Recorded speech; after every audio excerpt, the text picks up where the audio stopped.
किसी ने क्या खूब कहा है, जिंदगी तो अपने दम पर ही जी जाती है, दूसरे के कंधे पर तो सिर्फ जनाजे उठाए जाते हैं। नमस्कार दोस्तों, मैं दिलीप यादव। आज इस वीडियो में बात करेंगे भारत की महान स्वतंत्र सेनानी शहीद भगत सिंह के बारे में, जिन्होंने ब्रिटिश शासन के खिलाफ कई आंदोलन किए और भारत की स्वतंत्रता के प्रति अनेक स्वतंत्र सेनानियों के लिए प्रेरणा स्रोत बन गए। शहीद भगत सिंह का जन्म 28 सितंबर 1907 ईस्वी को लायलपुर पूर्वी पंजाब में हुआ था, जो कि अब वर्तमान में पाकिस्तान में स्थित है। भगत सिंह का माता का नाम विद्यावती था और पिता का नाम सरदार किशन सिंह था, जो कि एक किसान थे। भगत सिंह एक किसान परिवार से बिलोंग करते थे।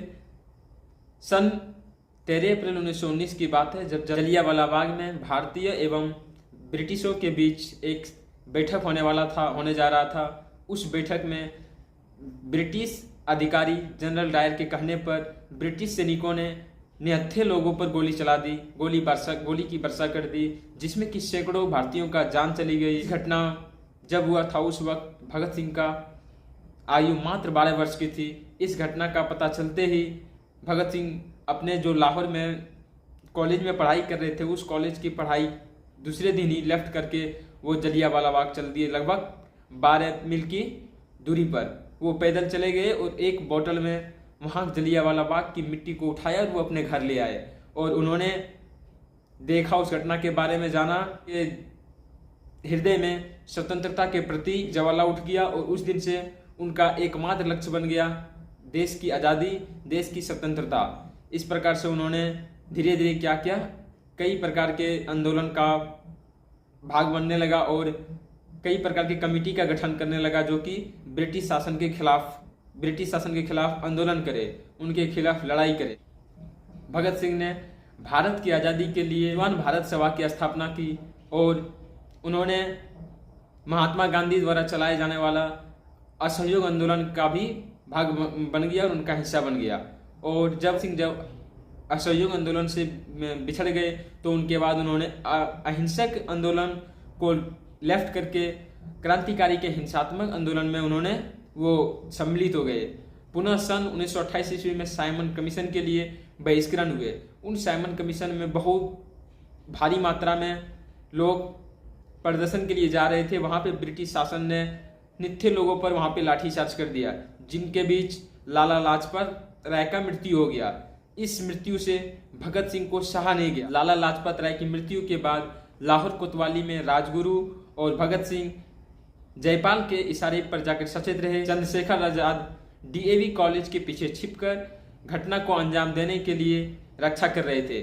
जो ही ब्रिटिश शासन के एसपी सेंडर आए, वहां पर राजगुरु एवं भगत सिंह ने एसपी सेंडर्स को गोली मार दी। 17 दिसंबर 1928 गोली मार देने के बाद राजगुरु और भगत सिंह भाग रहे थे। उसी दौरान एक ब्रिटिश सिपाही चयन सिंह ने उनको भागते हुए देख लिया, उनका पीछा करने लगा। लेकिन वहीं पे चंद्रशेखर आजाद जो छिपे हुए थे कॉलेज के पीछे, तो उन्होंने जो ब्रिटिश शासन के सिपाही चयन सिंह जो थे उनको बोला, सावधान, आगे बढ़ा तो मैं गोली चला दूंगा। लेकिन उन्होंने नहीं बात माना चंद्रशेखर आजाद को, और जो ही आगे बढ़ने की कोशिश की उन्होंने गोली मार दी और वहीं पे चयन सिंह का भी मृत्यु हो गया। इस प्रकार से भगत सिंह ने लाला लाजपत राय का बदला ले लिया। इस प्रकार से सैंडर्स की मृत्यु के तत्पश्चात भगत सिंह यहीं पे नहीं रुके, वो एक बहुत सारी पर्चा बनाए और सन 8 अप्रैल 1929 ईस्वी को केंद्रीय असेंबली दिल्ली में उन्होंने बम फेंका। और भगत सिंह चाहते थे कि बिना खून खराबा के ब्रिटिश शासन को धमकी दें, ताकि वो समझ जाए कि देश की क्रांतिकारी अब नहीं मानने वाला है। तो उन्होंने बम चला दिया, उस जगह चलाया जिस जगह पर कि खाली स्थान थे। वो उन्होंने दिल्ली के केंद्रीय असेंबली में जो बम चलाया था, थे भगत सिंह और उनके थे एक और साथी जिनका नाम था बटुकेश्वर। उन दोनों ने मिलकर दिल्ली के केंद्रीय असेंबली में बम फेंका खाली स्थान पर, जहां पर कि किसी को भी चोट ना पहुंचे। और बम फेंकने के बाद वहां पे पूरा धुआं हो गया। पुनः वो दोनों चाहते तो भाग भी सकता था, लेकिन वो दोनों वहां से भागे नहीं। वो अपने आप को गिरफ्तार करवाना चाहता था और उन्होंने उन्हीं बम फेंकने के बाद उसी जगह पे बोलने लगा, इंकलाब जिंदाबाद, इंकलाब जिंदाबाद का नारा लगाने लगा और बोला कि इंकलाब जिंदाबाद, साम्राज्यवाद मुर्दाबाद, इसका नारा लगाने लगा। और वो अपने आप को कुछ देर के बाद जब पुलिस आया तो अपने आप को उन्होंने गिरफ्तार दे दिया। इस प्रकार से अपने आप को पुलिस के हवाले कर दिया। भगत सिंह लगभग 2 वर्ष तक जेल में रहे और शहीद आजाद भगत सिंह वो जेल में रहकर भी गुलामी नहीं रहा। वो जेल में रहकर भी वो बोला कि मैं अपने आप को मैं आज़ादी में हूँ। जब भी उससे कोई मिलने आता था तो वो एक नए नए बुक मंगवाते थे और अपने वो जेल में भी पढ़ाई करते थे, वो पढ़ते रहते थे। वो जेल के दौरान बहुत सारे बुक को वो पढ़ लिया। लेनिन और कार्ल मार्क्स के से वो बहुत प्रभावित थे।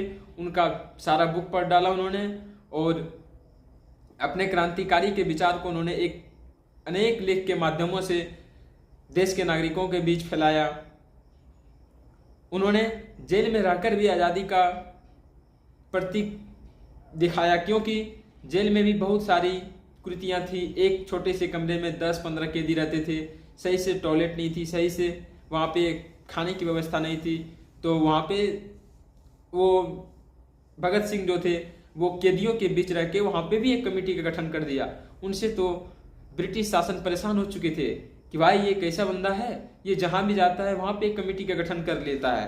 तो ब्रिटिश शासन ने बोला कि इन्हें अलग कमरे में बंद कर दिया जाए। वहाँ पे इन्होंने बहुत सारी बुक्स पढ़े। तो जैसे जैसे समय बीतता गया इन्होंने बहुत सारे बुक पढ़ डाले, बहुत सारे लेख लिखे। इन्होंने अपने लेख में बताया गया है कि पूंजीपाती वर्ग जो होते हैं वो सबसे बड़ा शत्रु है।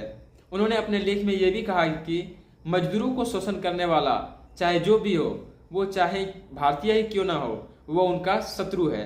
उन्होंने बहुत सारे लेख लिखे। वो एक अंग्रेजी में भी बुक लिखी है जिसका नाम है मैं नास्तिक क्यों हूँ। इस प्रकार से समय बीतता गया। सन 1931 ईस्वी में जब उनकी अदालत हुई, फैसला सुनाई गई और उनके साथ अनेक साथियां थे, सुखदेव, राजगुरु और बहुत सारे उनके साथ साथियां था। तो उन तीनों सुखदेव, भगत सिंह और राजगुरु को जब फांसी की सजा सुना दी गई तो जो ही भगत सिंह के साथ आए ब्रिटिश सिपाही और बोले कि भगत सिंह आपको फांसी सुना दिया गया, तो वो दुखी नहीं, वो मौत से डरता ही नहीं था, वो निर्भय था। वो तो चाहता था कि मुझे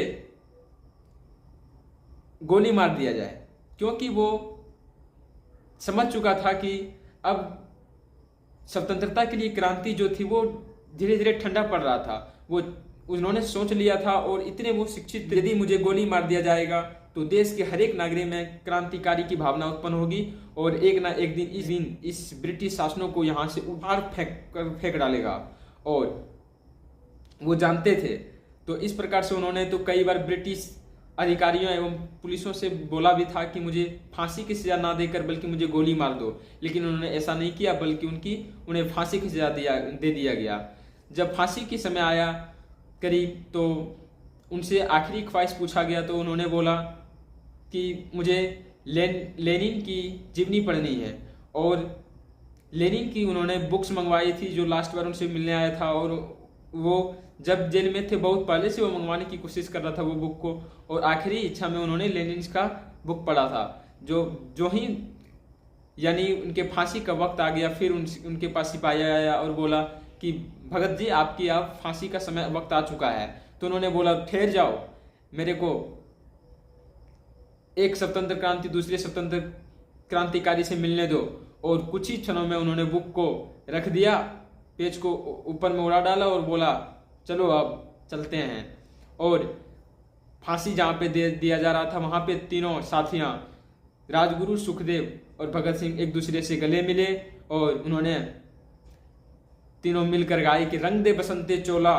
और इस प्रकार से वो खुशी खुशी से हंसकर वो तीनों फांसी पर लटक गए, अपने देश की स्वतंत्रता के लिए, अपने देश के गुलामी की मजबूत बेड़ियों को तोड़ डालने के लिए, ताकि देश के हर एक युवा में क्रांतिकारी की भावना उत्पन्न हो, पैदा हो और वो एक ना एक दिन देश को आजाद करा डाले। भगत सिंह का कहना था ब्रिटिश शासन तो मुझे मार सकता है लेकिन तुम मेरे विचारों को नहीं कुछ कर सकता है। इस प्रकार से उनका इतने पवित्र विचार थे। भगत सिंह से हमें यह शिक्षा मिलती है, हमें जीवन में सफल होने के लिए सबसे पहले एक लक्ष्य बनाना बहुत जरूरी है, और उस लक्ष्य बनाने के बाद उस लक्ष्य के प्रति हमें पूर्ण रूप से समर्पण होना पड़ेगा। उस लक्ष्य के लिए जो भी रुकावट आए उनके लिए हमें त्याग समर्पण पूर्ण भाव से करना पड़ेगा, तभी तो हम उस लक्ष्य तक पहुंच पाएंगे। और इनसे हम इस भगत सिंह से हमें यह भी सीख मिलता है कि हमारे जीवन में शिक्षा बहुत इंपॉर्टेंट है, उनकी बहुत महत्वपूर्ण भूमिका होती है।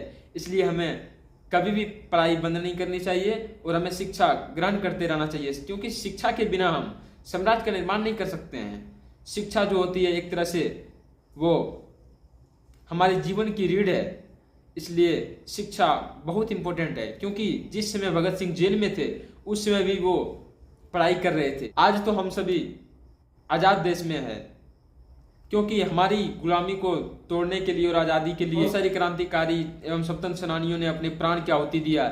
लेकिन आज हम यह कह सकते हैं कि हम आज भी पूर्ण रूप से स्वतंत्र हैं, क्योंकि आज भी हमारे देश व राज्य में गरीबी, अशिक्षा एवं भ्रष्टाचारी की मजबूत बेड़ियां से बंधी हुई है। हमें इन सभी पर ध्यान देना पड़ेगा और इन सभी को दूर करके ही हम देश को और विकसित बना सकते हैं और विकसित को और ऊंचाई तक ले जा सकते हैं। तब तक के लिए बाय बाय, टेक केयर, मिलते हैं नेक्स्ट वीडियो में। जय हिंद, जय भारत।